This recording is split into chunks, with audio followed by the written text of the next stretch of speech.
Hello, everyone. My name is Tim Selden. I'm the president of the Montessori Foundation, and this is our first webinar in our series for independent school leaders. The Montessori Foundation works with Montessori schools around the world, but my colleagues, John Wolfe and Dr. Robin Howe, and all the rest of the foundation work with independent schools of all sorts, faith-based, public schools, charter schools, for-profit schools, boarding schools, you name it. And our intention with this series is to provide something new and different from what has normally been available to you. With me is my friend Clint Lausch from a company called Ames, and he's going to serve each week as my co-host and facilitator of many of these conversations. Clint, let me turn it over to you. Yeah, I appreciate it, Tim. Yeah, I'll be helping host today's session and the future session. So, and with that being said, why don't I just take care of a few housekeeping items, answer some common questions we always get. So, first, this is being recorded. You're going to receive the recording 24 hours after the session's done. That's just comes from Zoom. So keep an eye on your email tomorrow. We'll have an opportunity for Q&A, right? So there's the Q&A feature here in Zoom. I know there's a chat and a Q&A. If you have a question, try to use the Q&A feature so that we can keep everything organized. We don't miss anything. So feel free to ask questions throughout. We'll certainly have time towards the end. And then speaking about the end of the webinar, the moment you exit, there's going to be a quick 30-second post-webinar survey. We certainly want these sessions to be as valuable as possible. So if you take 30 seconds, let us know what you thought, what you found helpful, what you want to hear more about in the future upcoming sessions. So we want to hear your thoughts as well on certain topics that you want to discuss. So, and the last thing I'll mention, before we officially dive in here, I'm going to share my screen. Oh, Tim, can you allow me to share my screen real quick? Of course, hang on a second.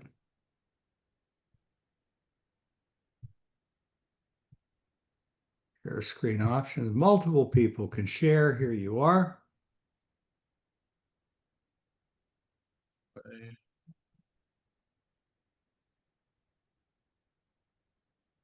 And while I'm doing this, by the way, Tim, I do see John in the attendees. You might be able to click on him and add him as a panelist or a host, or let's try to do that as I can well. certainly allow him to talk. I don't know if I can get John Okay. able to be a panelist. He'd have to log back in and find the correct link. Hello, Okay. if you're there, I will unmute you, but I'd love to Uh, have. all right. And I'll do some quick intros here in a second. I just want to share my screen real quick because it's something really exciting that we just put together. We started making some announcements. Some of you may have seen this. Um, but I think this is, really relevant to, if you're on here as a Montessori school leader, which I imagine many of you are, this is going to be a really cool announcement that I think you'll find helpful. So, as Tim had mentioned, I'm a founder of a company called Ames, which is an all-in-one marketing and admission software for school. And over the past year, I've had the privilege of working very closely with Tim and the Montessori Foundation, as well as the team over at Montessori Compass, which handles classroom management. And what we did is we built something, brand new for the Montessori school world, and that is our Montessori Growth Suite. So, this is not what today's session is all about, but I wanted to just bring awareness to this, which is finally an all-in-one platform that's exclusively been built for Montessori schools. So you can combine everything from your marketing, admissions, communication, classroom tools, parent engagement, tuition, everything all in one spot. And the Montessori Foundation has really been the cornerstone of this in terms of the best practices of growing your school. It's provided the foundation for this platform. So, if you're using a bunch of different software platforms, you're duct taping them together, or feeling like you have to pay agencies, you don't have to do that anymore. So I wanted to just point this out there. You're going to be getting some more information in email about this, but also in the post-webinar survey. If you want more information about this, so if you go to Montessori Compass /Growth Suite, you can learn more. But if you want more information about this, you want a 30-day trial of this, just check the box, let us know. We'll send you some more information. And I'll put this in the chat so that you have it. But if you use that survey button at the end, it'll just tell us that, yeah, you're interested, and we'll just email over some more information so you can get started. So that's the announcement I wanted to make about that. John, I see that you're on here. I'm glad you can hop on. Thanks. So let me transition then let's do some quick intros for everybody. So first, as many of you are probably well aware of, Tim Selden is president of the Montessori Foundation, over 50 years of Montessori education and experience, and just truly a trusted leader and voice for schools around the world, supporting school leaders, training educators, helping families bring Montessori principles to life, both in and out of the platform classroom. So, Tim, excited to be doing this with you. And John Wolf, good to have you on here, senior Montessori school consultant and leadership educator with the Montessori Foundation. He's also the founder and director of Learning for Life and Montessori Leadership. So, Jonathan's a teacher, trainer, speaker, author who's infusing his work in leadership development with really 30 years of experience as an educator and administrator. So, John, Tim, excited to be doing this. I'm going to be turning it over to you right now to kick things off. Like I said, I'll be here to help with the Q&A and hop on towards the end. Thanks. That's right. One of the things that I think John and I would both say to all of you who are not Montessori educators is you don't need to be a Montessorian to get value out of learning a bit about Montessori, but that's not what today's about. This presentation is about something that we know works for any school, public, private, big, small. And it's something that I first saw John Wolf and Andrew cut to years ago. It's, I think, something really kind and valuable, and it's the right time of year for it. So, John, let me just bring up a screen with a presentation Okay. that will lead people through some structure, and you and I can lead people through it. Mhm. All right. Are we seeing that first slide? Yep, looks good, Tim. Okay. So one of the things that I think we all want to share with you is we know this is an incredibly busy time of the year. You're probably either already done if you're in the southern part of the United States, or you're getting close to the end of the school year and things are crazy. What we're hoping is that this will reach you in time, that this year you'll be able to take a few hours, maybe three or four, maybe a day. You could spend as much time as you want. And this is, by the way, something that John or I or Dr. Robin Howe, any of us would be happy to lead you through if you felt like you needed support. But the bottom line is this is a process that we believe is invaluable for any school to do as the year begins to wrap up. So we call this, by the way, the name of the whole webcast is Independent School Leadership. And we came up with the subtitle Future Wise, Leading Independent Schools in a Changing World. And I hope as you find each week the different topics we cover, this will not be the same old that you're used to hearing. We hope you get real value out of it. So this week is Lessons Learned, the number one process that sets great schools apart. So this series, by the way, the Independent School Leaders Forum, is designed to support your school's long-term leadership thinking. Those put you in a growth mindset. We want to provide you with tools and an opportunity for peer connection to help you create sustainable schools and encourage your school's growth and sustainability. We also want to help keep you grounded as leaders in an ever-changing world. We don't know what's coming next, whether it's tariffs or inflation or whatever's going to happen. The bottom line is, in good times and bad, independent education has been an important part of the American cultural scene, and it's true in most countries around the world. And we know that many of you who are listening in are running schools in many different countries, and this is intended to be a global community. John, over to you.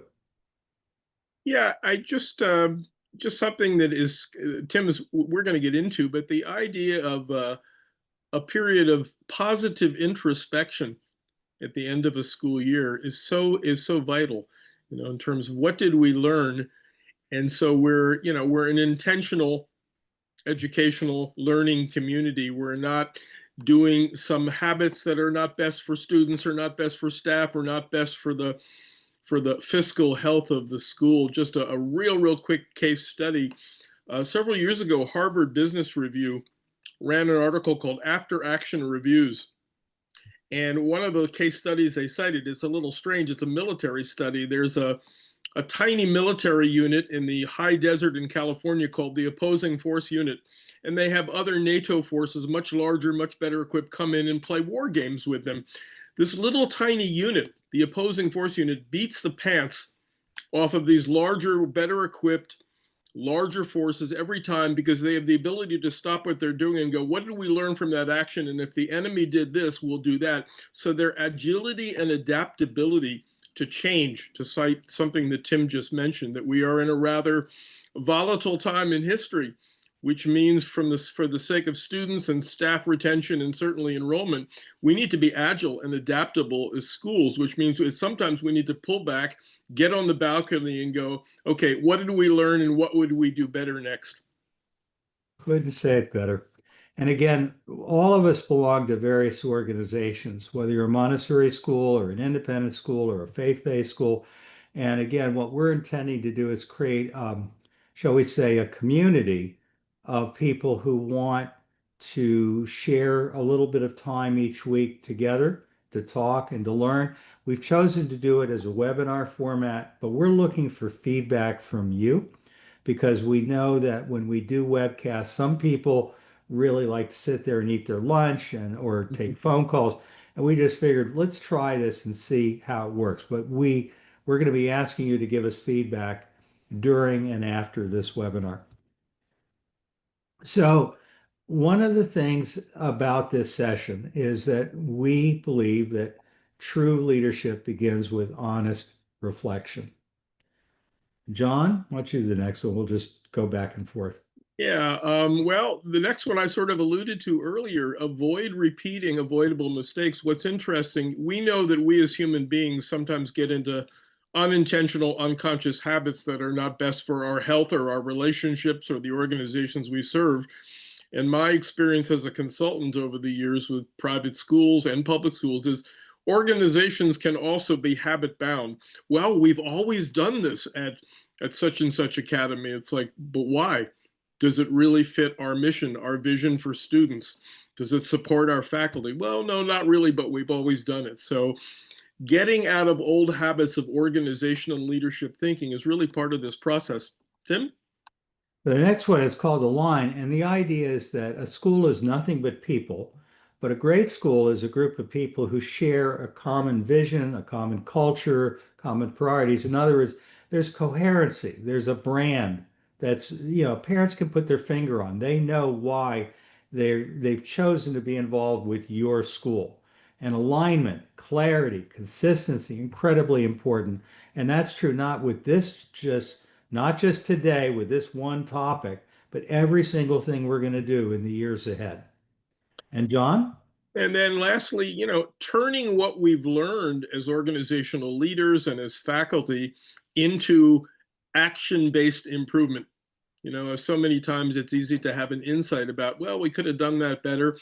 That didn't work, but it never gets to, well, what does current research say about best practice?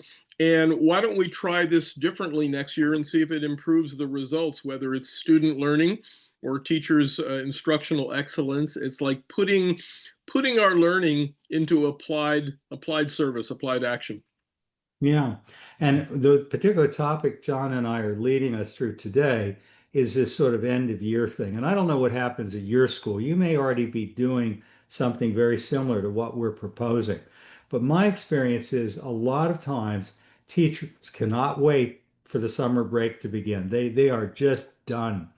And if we can somehow set some time up to bring people together and ask what went really well and what could we do better and what were the pain points and what do we want to remember next year, it can be absolutely invaluable. So we're hoping that, whether you do it this year or whether you get a great idea and say, next year, let's plan this in. Because this can be done at the beginning of the year, it can be done in the middle of the year, it can be done anytime you want. It's kind of like renewing your vows in a marriage. Well, and Tim, one of the things that we're going to focus on in this presentation is, the human brain because of our sort of anthropological history, goes to what were the problems this year, what didn't work. And the model that we're going to propose here shortly is let's celebrate and build community about what did work and then build on that. How could we make that be more consistent, or how could we build on it and innovate even beyond? So it's a very celebratory and forward thinking model. It's not based on deficit, what they call deficit thinking. It's based on this is great and it can be greater, and this is what greater might look like. Good point. John, why don't you lead us through this one? Yeah, you can't lead well without knowing where you stand. My dear friend here, Tim Selden, his mantra has always been clarity is the key to success. If you're a teacher, you know that oftentimes we stand back and we assess the community and we assess students, gives us a sense of what next to present. Where do we want this classroom community to go, or students? Again, this sense of getting on the balcony. It's so easy, given the pressures on school leaders, to be reactive. But this is really, let's pull back and look at the big picture and look at where we want to go next. Let's start from a place of clarity and not reaction. The next one is the idea that reflective schools are more likely to make wise decisions or to adapt to changing situations. The world changes all the time. For example, if you're a school in California, you are probably seeing TK and they're looking at pushing down to 3-year-olds just eat into your lower school enrollment. More and more schools are really struggling with how do we keep our numbers up when people are worried about economy, with their jobs, with inflation. How do we make this happen? The bottom line is the more you are reflective as a school or as a leader, the more likely you are to make confident, wise decisions. I love this next one, Tim, because it's holistic. In making a decision about what we learned this year and where we go next year, we again have to go back to, but what do we stand for? What kind of human beings are we cultivating? What are our core values? What are our guiding principles? What are our social norms? How we want to be as a learning community, which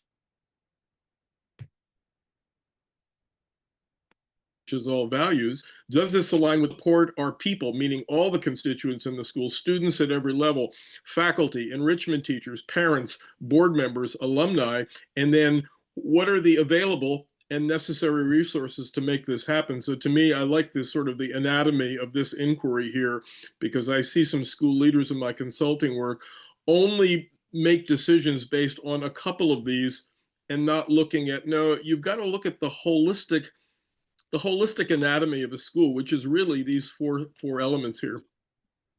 Absolutely. So, one of the things that we want to encourage you to do is to not approach this with a kind of an accreditation or an audit inquiry. That's not what it's intended to be. What we're talking about is encouraging a spirit of reflection. John, you want to take us through these? Yeah, I want to address that first one. I see a tendency in myself, and I see a tendency in some teachers and leaders to, on this jump to judgment, to get very binary in their thinking, meaning this is the right way to do it, and this is the wrong way to do it. If you happen to be in a Montessori school, this is Montessori and this is not Montessori. And that doesn't really lead to inquiry about best practice or even next practice. It moves away from, is this the best way to serve children or serve the community? And is there a better way that we have found, or that people have found, which is really the inquiry of curiosity? It's not a rule-based kind of leadership. I think once we get into that, we start to box people into very binary thinking. And again, it starts to alienate people. Oh, I've been doing it wrong, huh, Tim? All right, well, I've been doing it right. It's like, you don't want to move the community in that direction. It's about expressing and exploring new ideas for, in this case, serving students and families. Good, The Tim. Why don't you take the next one?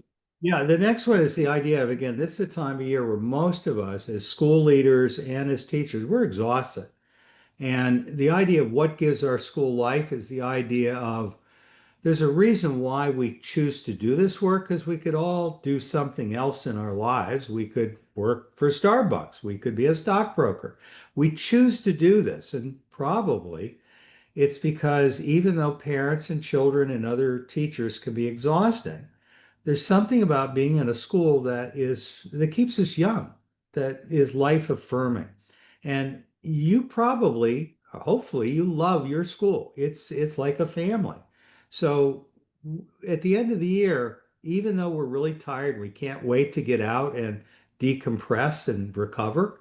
I think it really is valuable to just celebrate what gives our school its identity and what gives our school a sense of vibrancy or life. What gives our school life?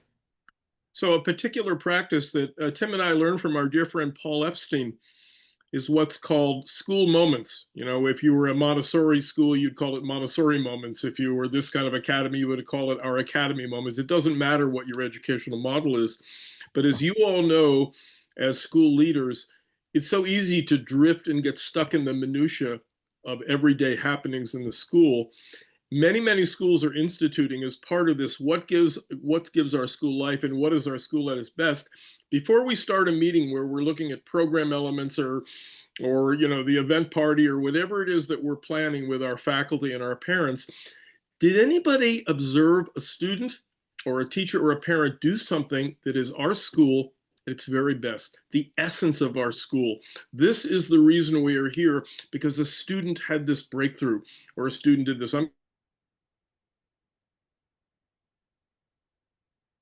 going to take a half a second to give a little story. Our school in Washington, D.C. area, he took a group of students out to a local park, elementary students, and as a field trip, and a bunch of them got seriously stung by bees, no allergic reactions, but welts.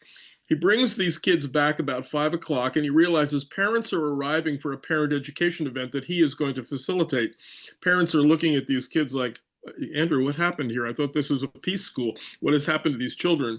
At that moment, with bee-stung children and arriving families, the toilets in his early childhood wing explode, and now he's got sewage. So he's got plumbing problems, bee-stung problems, and parents arriving. And Andrew, who's a very peaceful soul, sort of had lost his peace. He goes out into his staff parking lot just to reboot. And there is a 3-year-old on the ground. Before I tell you what the 3-year-old is doing, the father of the 3-year-old is looking at his son incredulously because the boy is on the ground and he's kissing the asphalt or the pavement. Andrew says, "Excuse me, Jeremiah," or whatever this boy's name, "what are you doing?" And this little boy looks up and says, "I'm putting goodness back into the school." And Andrew just starts to tear up and immediately has a realization, this is why I'm here. I don't care about those other things. So these ideas of balancing all the minutia and details that we have to run classrooms and run schools with, let's take a moment and share some stories about us at our very best. It brings people's spirits up, especially at the end of the year when, as Tim said, people are pretty flatlined. Yep. And so the last thing about this sort of end of year process, whether you do it again, I would personally recommend at least 4 hours with breaks. But whatever you do, whatever you have time for, if you choose to do this, is you're really asking, what do we want to see happen more often? What do we want more of? So again, there's a reason why we're involved with the school that we're in, and it's more than money. It's not that money doesn't matter, and it's not that we are any of us paid what we're worth, but it's more than money. There's something about our school that hopefully really gives us a feeling of value and life and purpose, and hopefully is doing things for children that go way beyond academics alone. That's why independent schools exist, is because parents choose us, kids choose us, we choose families, and there's a real sense of working together in some kind of partnership or community.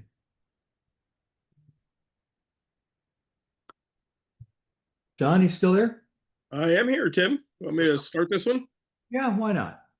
So as you can see now, we're sort of beginning to look at different anatomical parts of the school to go through this process of, what do we want to celebrate and how can we build on that and what might this look even better and bigger next year? And we would start with faculty and staff insights from the classroom. And again, I can't emphasize enough, encourage people to talk in story mode as opposed to, well, I think we've improved our reading program. That's okay. But like, I saw some children really get on fire for literature as an example. So and we as leaders need to model this kind of like, what did you see that's that's an insight, and how could we build on that? Tim? So when you do this process, however you do it, whether you do it by Zoom or whether you do it in person, whether you do it in an hour or you take a weekend, there's no one answer. But you want to ideally reach out to the whole community. So what we recommend for sure is the faculty and staff and the leadership team. That's obvious. And I believe you have to be very thoughtful about the people who are perhaps not lead teachers, because you may have senior teachers and or division leaders, and you may do this with your top tier. My recommendation, I know John's recommendation would be you think of your school as a circle of equals and everyone counts. And I know how hard this is because even in the last week after the children leave, there might be a group of children that, 20, 30, 40 children, it could be the faculty children that are somehow being watched by somebody. And I know the teachers want to be in their rooms, they want to be cleaning up, packing up, whatever they do. It could be you have a summer camp starting next Monday or something. The bottom line is you want to get all the stakeholders involved if possible. It's got to be the leadership and the faculty. And ideally, you would ideally want the trustees or the school's owners, if there are owners, to be part of the conversation too. Plus, again, in the ideal, you really would love to have parents and teachers and parents and children involved. And even if you can't have them at the same time or you don't want them, you can at least send out a survey or something where they feel like they're being invited to offer their reflections on what went well. We tend to give kids report cards. We don't often enough invite people to give us feedback about what's working really well, unless it's in a way that makes parents and kids and teachers feel creepy. Like, how well did your child's teacher do? A lot of parents don't quite know how to handle that. Tim, you said you use the term we often use in the foundation, the circle of equals, but there's really solid research that if you really want to get insight into your organization, or in this case, a school program, only taking data from the certified teachers and the people who've been there a long time, your longtime senior people, that's important because they know the DNA of the organization. But sometimes asking the new and less trained people, like your assistant teachers, your enrichment teachers, your new people on the board, what are you seeing that maybe we're not seeing? Getting fresh eyes that has nothing to do with seniority or training or authority can be really, really powerful. It's what Heifetz at Harvard calls tap the voices from below, the sort of the people who might be the outliers who see things completely different than the people who've been along for the ride for a long time. They may give insights that the long timers or village elders will never see because they're caught in the same forest. I think it's a good point, and we ought to mention that quite often these young Turks, whether they're young parents in the school or sassy teenagers in your middle and high school, or young members of your faculty who really think that you old fogies haven't got a clue, they can be really annoying, and we can also learn a lot from them, which is what John's wisdom is all about. And the idea is not that they're always right, Right. but at the very least, they need to feel seen. They need to feel heard. They need to feel like we take them seriously, that they're valued. And so, not doing tokenism and not doing lip service is an important part of this sort of wrapping up the end of the year and tying a nice bow on it, and creating a place where if people go off to do something different in the summer, and I'll bet a bunch of you who are on this webinar are looking at 2 or 3 months of really rigorous work in preparation for the next school year. But our staff are quite often ready to put this in their rearview mirror. And one of the things we're trying to do is complete the process so that they really feel like they can go off and rejuvenate in a way that really brings them back more eager to re-engage than ever before.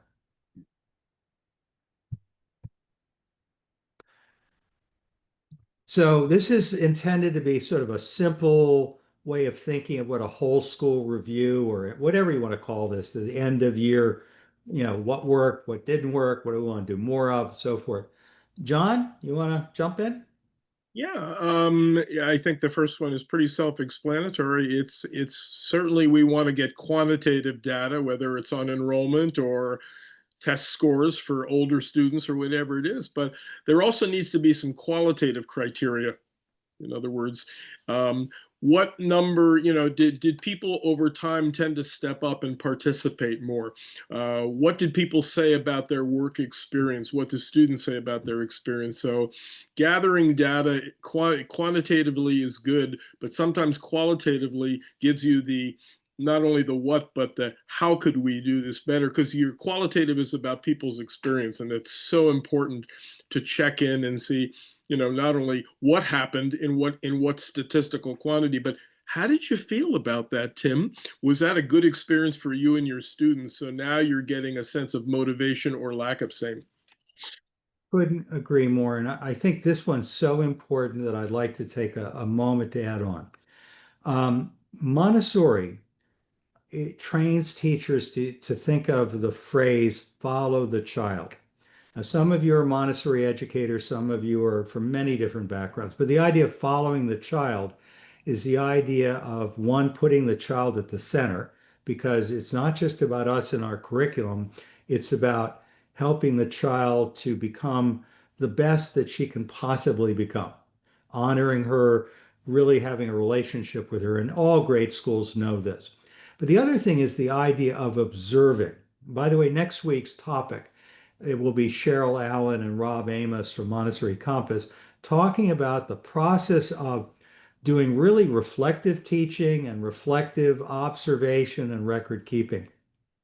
Qualitative data is used by a lot of corporations at a level that goes way beyond the typical surveys we send out, the typical report cards or whatever. The idea is you can literally wander around the school and record conversations and just try to get people being honest about, how are things going? What do you really like? These days, that kind of literally live recorded data can be easily transcribed. And by the way, what I do for a lot of schools is I'll invite people to 10 or more open forums a year. And we record them and we make it very clear. We're not interested in, we're not going to breach confidentiality. We just want to know honestly what's working, what's not working, what do you appreciate, what do you want us to know, and so forth.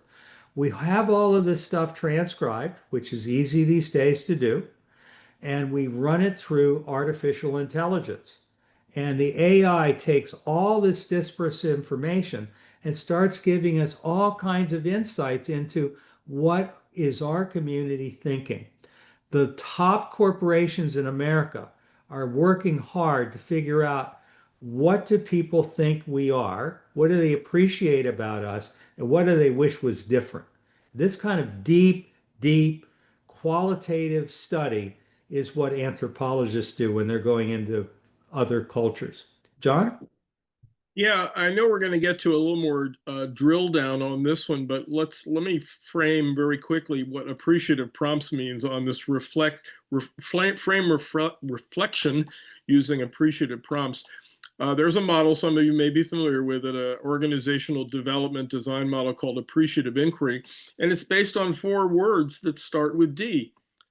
Discover what gives us life, something we've talked about before. People sit down or stand or walk around and just to share, this was us at our very best, whether it's adults or children. So the first D word is discover us at our best, discover what gives us energy, life, and that is in alignment with everything we stand for and everything we're trying to create.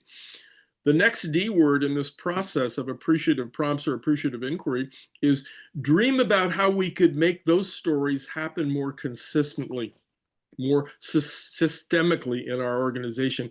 If this was a moment where a child had this great insight or this great relationship connection, or a teacher had this incredible breakthrough with a family, is there anything we could put in place that would systematize that or make that more consistent? So that's dream about building on the discoveries. And then the next D word is determine which, in this huge set of dreams that people come up with, people have all sorts of great ideas in the dream phase. Determine, next D word, determine which dreams will have the greatest transformative effect upon human beings and the organization. And then the last D prompt is take those determined dreams, those priority dreams that are going to really change people and learning and teaching and the organization, and design what are the action items that make that go. So as you can see, it's very forward thinking. It first starts with heart. Let's be inspired. Now let's talk about how we can systematize our inspirations.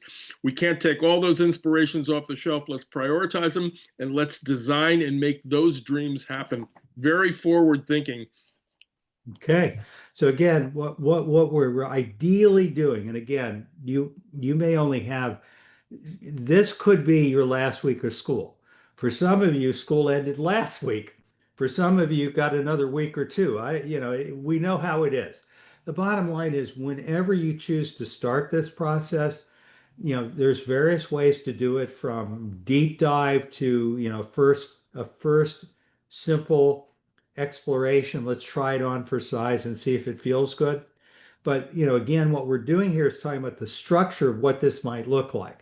So one is gathering the data, both the hard qualitative data, the quantitative data, how many kids do we have, how many kids left mid-year, how many kids do we have to cancel out, how many kids got admitted into the colleges the first year, whatever data you've got, what was their absentee rate, all that. And then the qualitative data.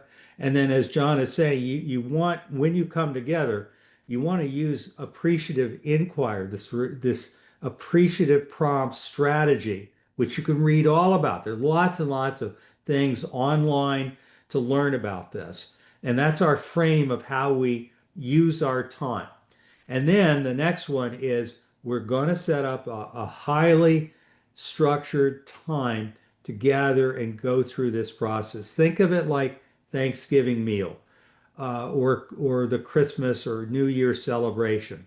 And for some of you, that's a very good time, a good memory. For some of you, it's probably a horrible time. You're thinking about how you argue with politics with your grandfather. But the idea is to deliberately set up a time and use that time well, to not just chit chat, but actually try to accomplish something that will lead to tangible outcomes. That John, that being said, I just want to jump on the structure of the retreat and the experience that Tim is describing here on that host level. It needs to be an immersion experience. This is not, we'll sit down for a 1 or 2 hour staff meeting at the end of the school year when everybody is flatlined. This has to be something that is probably off campus, possibly in a really beautiful natural setting. And it does need to be structured and facilitated so people bring out their best thoughts. But you also need to have some relationship and connection time, giving people some unstructured time to take walks, relax, because people won't go to deep thought in terms of being honest about what worked and what didn't work, or innovative thoughts, new design thoughts, if they're not really relaxed and they're feeling connected. So this idea of a retreat is both a structured process for certain insights and results that will lead to a better program and a better community next year, but it's also some brain break times where people can just let their hair down and play and relax and share on a personal level, which actually leads to deeper level thinking during the structured periods. the other thing it does is it tends to lead to teachers loving your school a lot more, and happy teachers, happy parents, happy kids. I mean, let's face it, the typical parent doesn't see us in administration as the good guys. They see us as the pain in the neck. They see the teachers as the victims of us poor, unthinking trustees, owners, or school administrators. So one of the things we're trying to do is use this time to not only get really good ideas for the future as we look back on what worked and what didn't, We're trying to build a stronger sense of community. By the way, I want to do a pitch for Clint, who really runs essentially a school marketing agency, this group called Ames. The reason why Clint and I have become such good friends is I happen to be involved with a school that I love very, very much. It really went through a tough time. And I met Clint through my associate head of school. And what I discovered is he really had something that I rarely, rarely see in the world of school marketing. Not only great software at a great price, much more affordable, but because of his years of experience of working with some of the best private schools in the world, he really had an instinct of how to support people like us. And this process John and I are talking about today, this feeds directly into marketing because out of this comes the messaging, not only to get the new families in, but to help the existing families to fall more deeply in love with us and to keep them more bonded us, because we all talk about word of mouth is the best marketing, but word of mouth has to be nurtured. It doesn't happen by chance alone. So Tim, again, yeah, John. no, finish your thought. I had one more thought on the retreat, but I don't want to interrupt you. Finish your thought, Tim. I think I just did. Okay. Um, One other, and some of you who've done retreats or tried retreats with faculty, at the end of the year or anytime during the year, if you propose a 1 or 2 day retreat, like on a weekend, people go, "Oh, I don't have time for this." They moan about it and sort of bitch about it. But if it's a really well-structured retreat with both, some relaxation time and some really great thinking and connection time, innovation time, they will all come away going, "That was the greatest thing. Can we do that next year?" Next year, they will moan that they don't. So please don't be deterred that we don't have the buy-in for the retreat. If you design it and it's well done, and we can help you with that, people will love it, and it will really make a difference in their practice, their professionalism, and in their working relationships. Absolutely. And so again, the structure of the retreat is you want you're going to have bonding time, you're going to have decompression time, reconnecting time, but you're also going to get a process of looking at what worked, what didn't work, what do we want to do better, all that. You want this to again be structured because the goal is it's not just a massage. The goal is to actually accomplish something. So we want to synthesize what are the themes that come out of it? We want to organize it. Obviously, you're going to end up again. The last thing is we're going to have more ideas and things we could do than we could possibly accomplish in 1 year. So you want to prioritize what's the most important things. The other thing I want to end with is this. In the course of a year, we go through highs and lows at schools. This has been known for 100 more years. There are times when teachers are really burned out and they're questioning whether they want to come back on Monday. We want to end up with an experience that really bonds our people together. And we want to recognize that as the end of the year comes in, people may be bristly, they may have resentments, they may have felt like they didn't get the promotion they wanted. Some things happen. The bottom line is most people who are involved in the helping professions, and we are in the helping professions, the bottom line is love. If we give ourselves a chance to let our hair down, maybe just speak our truth and be heard, maybe cry a little bit, maybe be a little hissy fit. For most cases, bottom line is people want to fall in love all over again. Tim, I want to just build on them to go back to synthesize shared themes, which is really along the same lines of what you just said. I worked with a head of school, consulting with her in a private school in the South Shore of Boston. And when it came for this kind of time for a reflection retreat, let's celebrate, let's build on what we've put together. Donna used to say, help people get in touch with their needs and see what the theme needs are. What are some unmet needs of the faculty or students or parents, and dreams? Needs and dreams is really, again, comes from imagination and comes from the heart. And so Donna, during the retreat, used to look at, in terms of this synthesized shared themes, like what needs keep surfacing that I'm hearing statistically. There's a lot of unmet need, or we could serve more needs in this area. And this might be children, this might be faculty, this might be families. And then what are some dreams that are surfacing? I wish we could do this. And that keeps on surfacing. So looking at needs and dreams is a powerful theme relationship type practice. There you go. Next slide. So the appreciative inquiry level. John, you love talking about this. You want to quickly lead us through it? Well, I mentioned it before. I've already sort of did the sneak preview on. I actually have some different terminology, Tim. Some of all of them with these same words, but I've always liked on the discover one. What worked well, again, if you think about it, creates a kind of a binary energy. Well, what worked well and what didn't work well. I'm not a big proponent of getting people into what worked and what didn't work, because it becomes, again, very binary. But one of the original terms that I heard under discover was discover what gives us life. Discover what gives us energy. Discover us at our very best, again, through storytelling. And then how can we build on that as the dream? What do we want more of? Can we take some of these key experiences that are really the DNA of our school, and can we replicate it? Can we have it more consistently? And then, of course, the idea is the next one, actually, in the model that I've been trained in, Tim, and there's no right or wrong answer. I won't be binary, but people will tend to generate lots of dream ideas. They'll just let their imaginations fly, and some of those are unrealistic, budget-wise or human resource-wise. So the D word that I've heard after dream is determine which dreams are the priorities. And then the final two are, design and deliver. Like, what's the action plan for those priority dreams? Because you have to winnow the dreams down to see what's going to impact positively the most number of constituents in the school. There you go. So here's some examples of strategic questions. For example, reading across for teachers and staff, they might ask, what helped or hindered your ability to do your best work in the classroom this year? Good question. Or an example might be, how well did we support children's development of independence and joy? Your school may have a different set of questions. I mean, these are just two examples out of hundreds that you could have.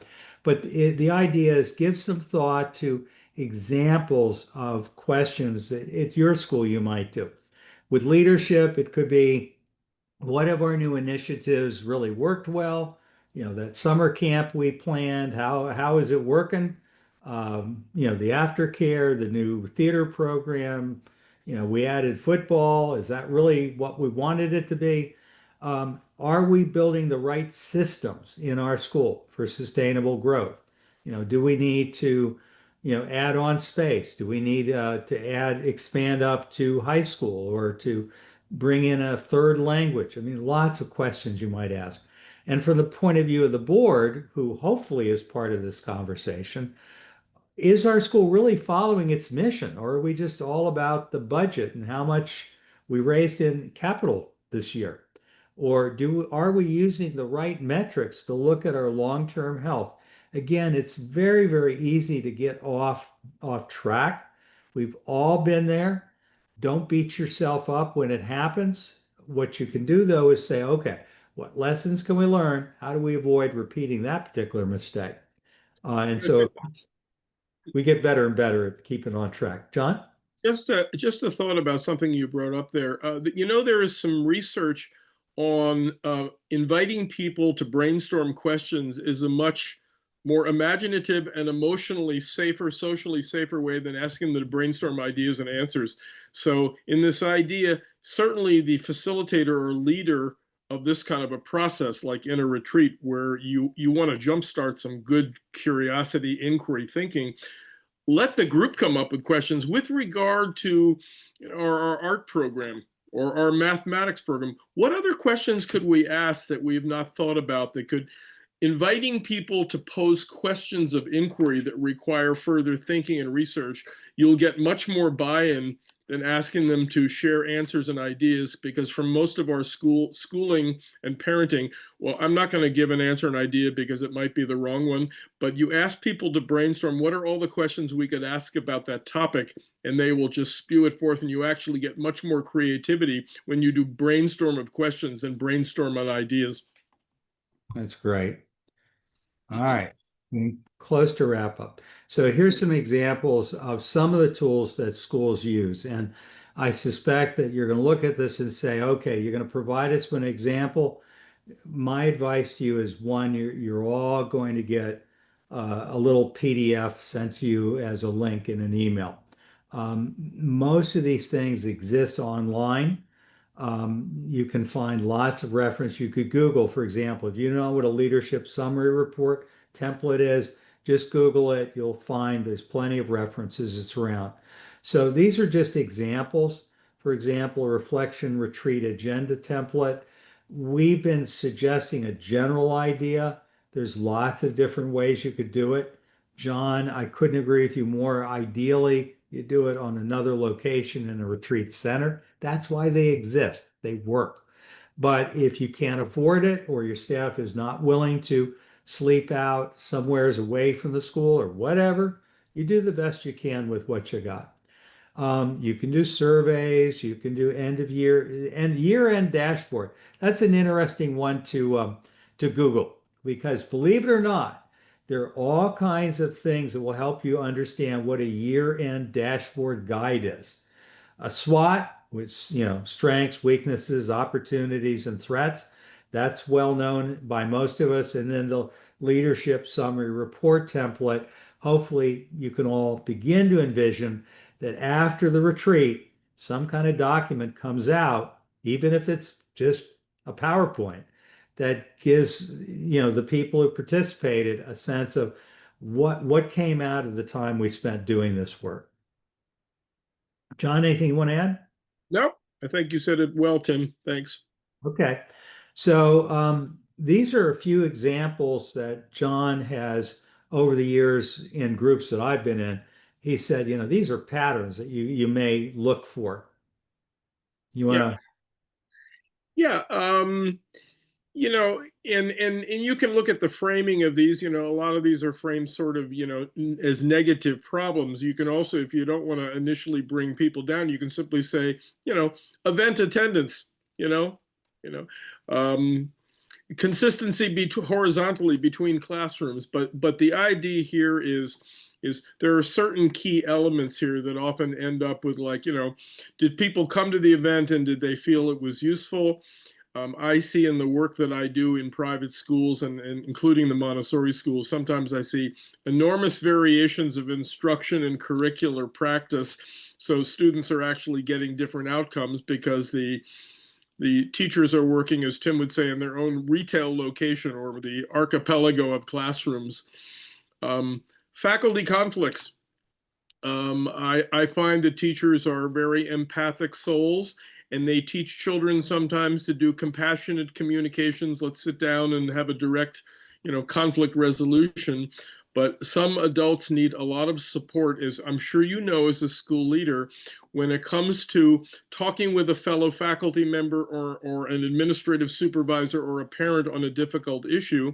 The tendency of some adults in private schools is to either bail and avoid the issue, and so it, of course, eventually comes back to bite them, or the way they're presenting the case is really judgmental and critical and hurtful. So I find sometimes having, as part of this introspection process, just looking at how are we doing as a collaborative community, especially the adults. Are people saying, do people feel like they have a voice? Are they being heard? Or do we need to look at some of our social norms? Repeating the same communication breakdowns, are we hearing the same griping from either teachers or parents about, well, I never received that, or I couldn't understand it, and I couldn't get to that point on your website? And then just, generally looking at patterns. So, Tim, anything you want to add to that? No, I think those were just meant to be a few examples just to consider. So the opposite, as John would say, is you think about it from the positive. What are the things that we want to put more energy into? What are some things that we probably ought to just let go? This is a tradition that isn't working well for us anymore.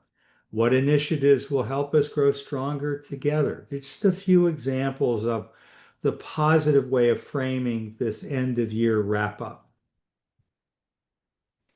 So, this is a way of thinking about how do you prioritize the dreams that will come out of this process inevitably. Is it mission aligned? In other words, our school exists for a reason. We have an identity, we have a soul. I believe, as I say, clarity is the key to success. What is your school all about? What's your identity? What are you doing for kids? How should they experience a year, an educational experience over many years? What should your school be accomplishing? And is what you're doing really supporting that goal? The next is, if it's a dream, is this really an important strategic issue at the moment, or is this just another shiny object to get distracted by? Is this something we better put off and we'll tackle this later? This happens often, by the way, in board meetings. I mean, boards can get into all kinds of issues. They're either scared to death that they're going to get sued, or they're really, really angry and they want revenge, or they want throw the head of school out, or whatever they're doing. Or there's some particular agenda the particular board member or group of board members wants to promote. And the issue is this really that important for us right now? Right now, is this what we ought to be focused on? Because it's all valuable. It just may not be the best thing to do right now. Another example is this going to have a high impact with low effort, or is it going to be low impact for a lot of money and a lot of effort? Let's run it through these ways of framing it. And then, do we have the resources? Are we really ready to tackle this right now? Great idea, but maybe we just better cool our jets and wait a year or two and reevaluate as to when we tackle that problem. Tim, I just want to make one mention of the resource needs and readiness. It's not only capital resources or material resources or time resources. I see some really innovative school leaders in private schools that I work with who really have a great vision for the school, but they're loading their faculty up with way too many initiatives at the same time. At least in Montessori schools, we ask children to take one thing off the shelf at a time and really explore it. And I see some schools that are not pacing what we're asking teachers to take on and practice, and neither are the teachers mastering some of the new initiatives, whether they're academic or social, emotional, or whatever, or parent relations, and then they're burning out. So I think the needs and readiness is the key word. It's not only money and materials, it's also, does the faculty really have the skills and the bandwidth and the motivation to learn this now, or do we need to keep this, in the parking lot for a little bit until they have a little more inner and open space to take it on? Yeah. And with this, I will add a counterpoint. People are paying us a lot of money. I don't care if you're publicly funded or not. They pay us to deliver the goods. Our job is to, if we were running a restaurant, we want to deliver food that won't make them sick. We want to delight their senses, want to provide them with a really great experience. You can't do everything really every time, but you want to do it consistently within the idea of your mission. The money you've got, what people's expectations are. Sometimes what we do with faculty is faculty are thought of as sacred cows. It's like these are the people we've got and we can't get any others. The reality is what we need to do is figure out who are we trying to be, who is capable of doing what we want, and how can we find people who really are capable and want to be with us and want to accomplish it. And then, as John just wisely pointed out, try not to overwhelm them because really good people can be lost very quickly. I see Clinton. I'm sure he's there to help us remember it's getting up to time. Well, I wanted to mention one thing real quick. As we approach the hour, we did get a couple questions in, so I wanted to pose those to you. But also, you had mentioned the document. We have a a year-end reflection workbook. So I just want everybody to know that there is a really great workbook that Tim and John had put together. We're going to send out in the follow-up email, so you'll get a PDF to it that'll help guide you through all of these different elements of your reflection and all these key points that we had addressed during the session today. So keep an eye out for that. Um, did you, as we're on the hour, I know you might have a couple slides left. We have a couple questions. Do you want me to pose the questions now, and then we can kind of come back to the slides? I'll follow your lead here, guys. I think it's always good to address questions as Yep. quickly as we can. Yep. All right. So we had a question from Timothy here, and I'll read it. Let me pull it up. Since Montessori schools tend to be clustered in certain neighborhoods in metro areas, they are not only competing with other private schools, they're also competing with each other. Accordingly, would it not be well to include a distinguishing specialty that appeals to a sizable niche market but without repelling non-niche parents? Could this approach also contribute to a specialized, unique school mission statement? Well, one of the things that we say at the foundation is don't sell Montessori, sell your unique school. And lots of things make schools unique. So you could be a Montessori school and be a Christian school. You could be a Montessori school and be a school for entrepreneurs. You could be a Montessori art school. You could be a Montessori school for the gifted. You could be a Montessori school for children who are neurodivergent. You could be a polylingual, international Montessori school. Lots of different ways to be Montessori, including the idea of being family friendly, open year round, really trying to be as affordable as possible, or conversely, charging a premium price and delivering premium facilities and premium program. Lots of different ways to differentiate yourself. And to me, this is just as true of Quaker schools, Catholic schools, you name it. Every school, public and private, should have a unique culture and a unique identity, because it's a distinct community in itself. Well, and it goes back to that phrase mission alignment. I'm going to say something that might make some Montessori viewers or participants a little uncomfortable. I think Montessori has become such a buzzword. People who have seen or experienced a really good Montessori implementation, a good, as Tim would say, a fully implemented Montessori school, they tend to think Montessori is the panacea for all the ills on the planet. And then there are many, many consumers, parents, and teachers, unfortunately, who have not seen a quality Montessori implementation. They go, "Ooh, Montessori, that's not for me." I think it's better for a school in defining its unique identity, to Tim's point, to really talk about and get very clear on what kind of humans are, describe the life skills, the thinking skills, the relational skills, sell it on the outcomes of your educational process and on the nature of your educational environment. I think people sometimes have a very binary reaction to Montessori, which can turn some consumers off. That if you talk to them about critical thinking, independence, social intelligence, they'd be really turned on. But when we keep on throwing the M word in their face, maybe because they don't understand it or they've seen a poor implementation, they get turned off. Yeah, very good point. So hopefully that helped Timothy. Timothy. We have one more question, don't we, Clint?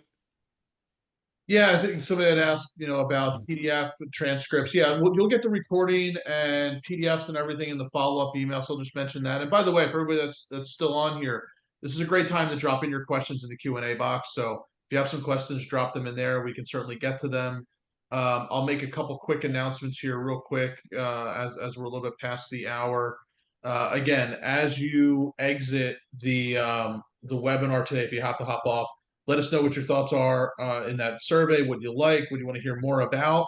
If you want Tim and John and the Montessori Foundation to help you do things like these retreats or professional development, that's what the Montessori Foundation is great at, and they can help you so you can have a further conversation. So indicate that. And as I mentioned, if you do need help on the marketing side and classroom management and parent communication, we have really great software now to do that. If you're interested in that, let us know in the survey. We'll get you some more information so you can check it out, do a demo, and try it out for yourself. And one of the questions I wanted to ask is, Tim as well, and John, if you want to answer now or maybe after, which is if you want to give some insights into how, if a school's like, yeah, I love this, or, we need some more faculty development, professional development. What are some of the ways that you can help with schools, and what does that work look like? John? Yeah. Well, I mean, our model at the Montessori Foundation is we want to hear about your journey, your story. We don't tend to be extremely formulaic. We have some wonderful tools and resources, but the key is we would love to talk with you. If you are having something that you'd like to implement, you're not quite sure how to get there in your school community, or something that is sort of a speed bump that's slowing down the development of your program, your people, your school community. We would love to, just talk with you about, tell us what's going on, because we view, like with students in quality progressive schools, regardless of what your educational model is, every student is unique. Tim and I believe, and the Montessori Foundation believes, every school is unique. There are certain things that can be used in multiple schools, or, tools that will be useful, including marketing tools. But it's more important that you discover who you are, be clear on who you are and where you want to go, and then we can help with you. Reaching your unique identity as a school is where we're at. So our process is always assessment before application, or any kind of a suggestion. Yeah, I mean, I think we have a call to action perhaps in the follow-up questionnaire where you just basically say, I'd like to schedule a free initial consultation. We have a saying, let's talk, and we're happy to hear what your questions are, and if we can answer it in half an hour, and that's all you need, that's great. But we can provide any level of support you need, from a board retreat, a faculty retreat. We are teacher educators. We do curriculum development, do all kinds of stuff, designing summer programs, designing buildings, fundraising, capital campaigns, you name it, we do it. And we do a lot of coaching and mentoring of schools and school leaders. So it can be as little or as much as you need. And again, we work with all kinds of schools. We may be called the Montessori Foundation, but I think the more you learn about us, the more you realize that we're one nonprofit, which makes us, frankly, much more affordable than most school consultants are out there. And if you're looking for a new head of school, or you're trying to figure out creative solutions, we're not cheap, but we are a lot cheaper than what I know out there in the world. And the other thing is, we're a team.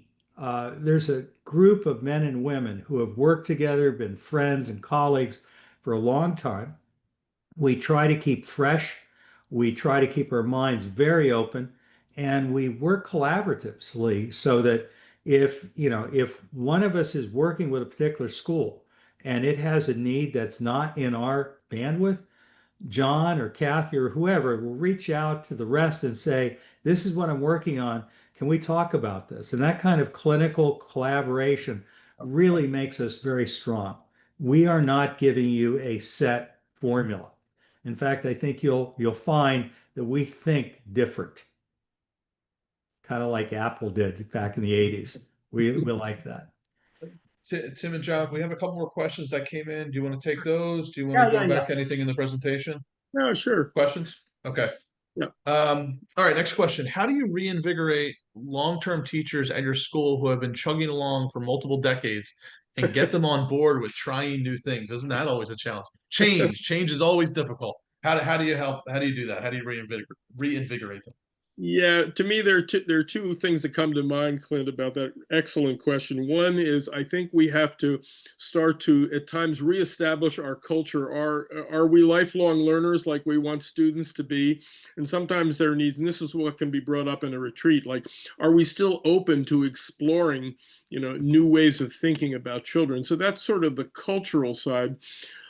With particular teachers, what I do as a consultant, I try to find out what their pain points are. I don't care how experienced or masterful a village elder teacher is, they still have some pain points of things they'd like students to do better and behaviors they'd like to see less of.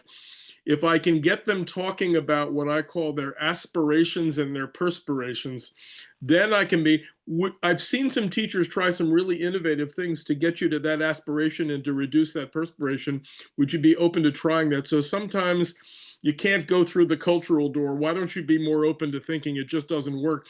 But if you can get them talking about something that's really important to them in their classroom and then link it to a new practice, sometimes you can get them because it's reducing their stress level and increasing their satisfaction level as a staff person.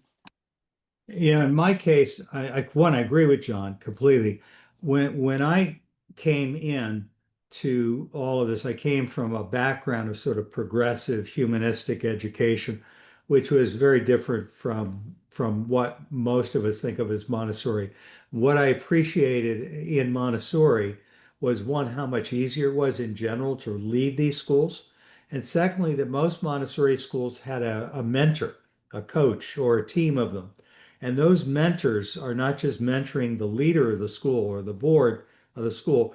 They're coming in periodically during the year, or they're doing monthly, uh, I want to say workshops, but it's really talking with rather than talking at. But that kind of process tends to help build a learning community. And it's certainly not unique to Montessori. It's something that works in any school. And it's something I would recommend you all look at trying to do. And it won't happen overnight. And there will probably be some people who are lovely, but they are burned out, as you said, and you've got to ask yourself, are they the right fit with your school anymore? And if the answer is, yeah, we love them, we're not going to put them out to pasture, but they're not going to be part of the team. Sometimes one of the ways you do it is you love them and you keep trying to bring them along, but you don't let them stop the rest of the team from making the progress. Exactly. Anyone else? Great. Yeah, we got one more question here. Let me ask this quick question, Tim. With the foundation, do you give out a certificate for proof of attendance? I know this is something we were talking about, but do you do that? Yeah, we certainly can. We don't normally do it for each individual one, but we certainly can on request. We Okay. definitely we have relationships with a couple of universities, by the way, and we can, among other things, if you're willing to pay the CEU fee, which is typically about $25 per CEU, we can give out continuing education units too. So we do a lot of professional development. Typically, that's our paid, really personalized professional development that we do for a whole faculty. And by the way, we do a lot of that, right, John? Yeah, Many a things lot of on in site, service. online. Yeah. Okay. All right. Last question here. What recommendations do you have to help support Montessori charter schools with aligning to state regulations and also strengthening the Montessori philosophy and application in the school? Yeah. Um, Two thoughts is be very, very clear as a leader of a Montessori faculty. What are the essential elements of a fully implemented Montessori school? If you haven't seen it, it's available online. Many of you may be familiar with it if you're involved in public Montessori education. The essential elements of successful Montessori schools in the public sector, you can certainly get it at a number of websites, including the American Montessori Society. So you have to really be clear. These are our standards of practice. And then with regard to school districts and superintendents and boards, you have to develop a relationship with them. You know, invite them to your school to see what kids are doing. There are so many people who misunderstand Montessori in the public sector who are not Montessorians but have power over Montessori schools because they've had impressions or misimpressions. Develop a relationship where these people can see kids being self-directed learners and academically rigorous, and they'll be blown away and go, we really need your support in preserving this program. We need these kinds of resources, and we need these kinds of, when the rest of your traditional teachers are doing training, we need our day of PD to be a Montessori day. Can you help us with that? But it's really based on them getting knowledgeable and turned on by your Montessori public program and then supporting it. And at the very beginning, if you're just starting a Montessori charter school, make sure that these people who have budget power over you understand this is how you bake the Montessori cake. These are the elements, the essential elements of a successful public sector school. If you don't bake the cake this way, the cake's going to fall. They need to understand that you can't hybridize Montessori or compromise it, that if it's going to be successful in the public sector, it has to have these elements, which is in this document that I cited. Yeah, absolutely agree. Any other questions, Clint? Those were the only questions. So, gentlemen, I'll turn it back to you as you wrap up here. Well, I think the last slide is fairly self-evident. Basically, it's just sort of summation. You know, you've got people gathered together, you reflect, you renew your relationship, and the action items are you're identifying, 3 to 5 actual priorities ideally. And maybe you won't, but typically you will. So you try to at least trim it down to 3 to 5. Uh, you don't want to simply walk out of the room and say, that's what we agreed to. You want to write it down. You want to remember it. You want to assign who's going to do this and what are the deliverables.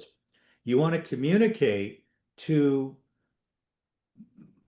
each other at least. Ideally, you communicate to the whole community and let the parents and students know. We all gathered. This was what came out of our annual end of year retreat. And we thought you'd like to know what our thoughts are as the professional community.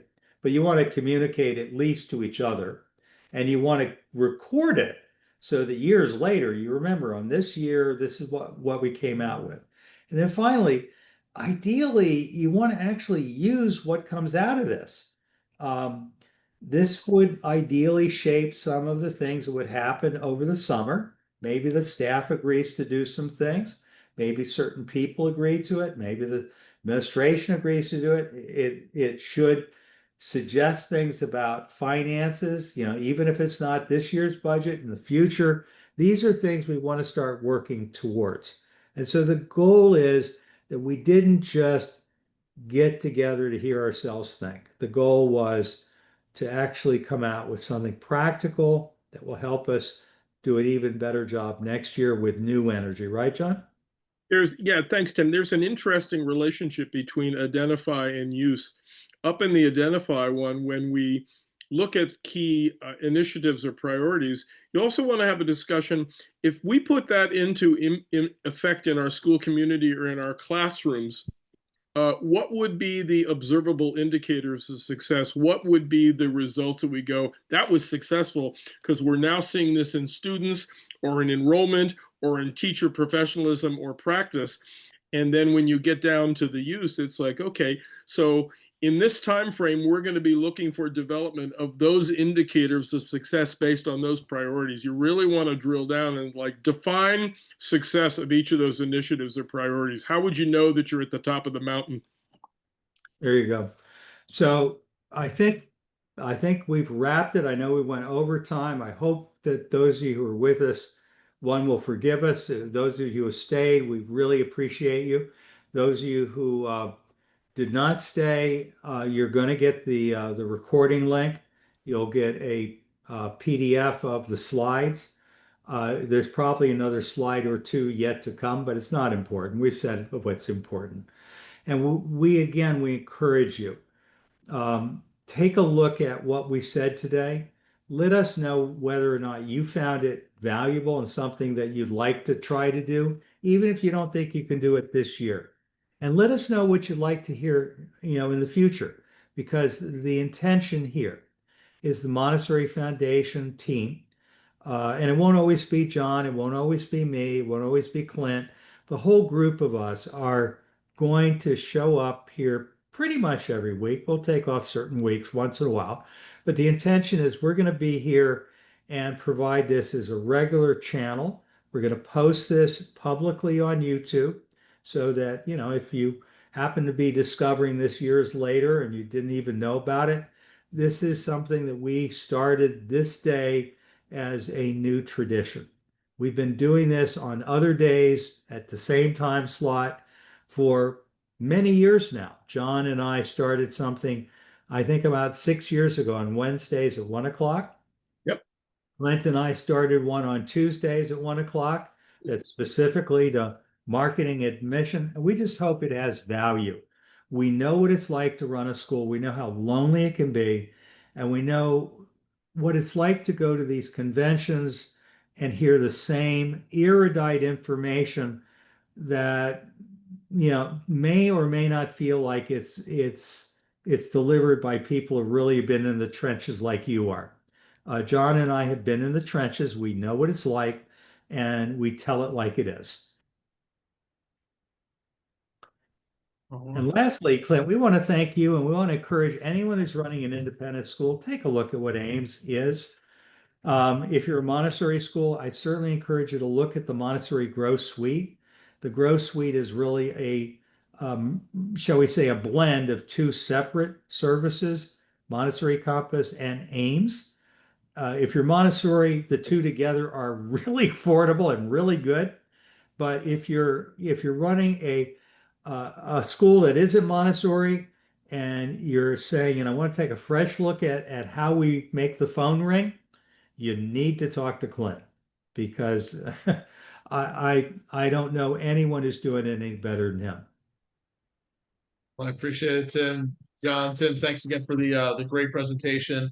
Again, we'd love feedback on the survey. Again, what do you want to hear more about as we have a game plan for the upcoming calendar, but we want to know, essentially want to create content that is going to be most helpful to you. And if you give us a suggestion, we'll look to get into the calendar as well. So we'd love your feedback, and certainly if you are interested in the software, in the marketing and admissions software that we have with Montessori Growth Suite, or Tim and John's help with the foundation, with your retreat, your professional development consulting, just let us know and we'll follow up with you. And with that being said, keep an eye on your email.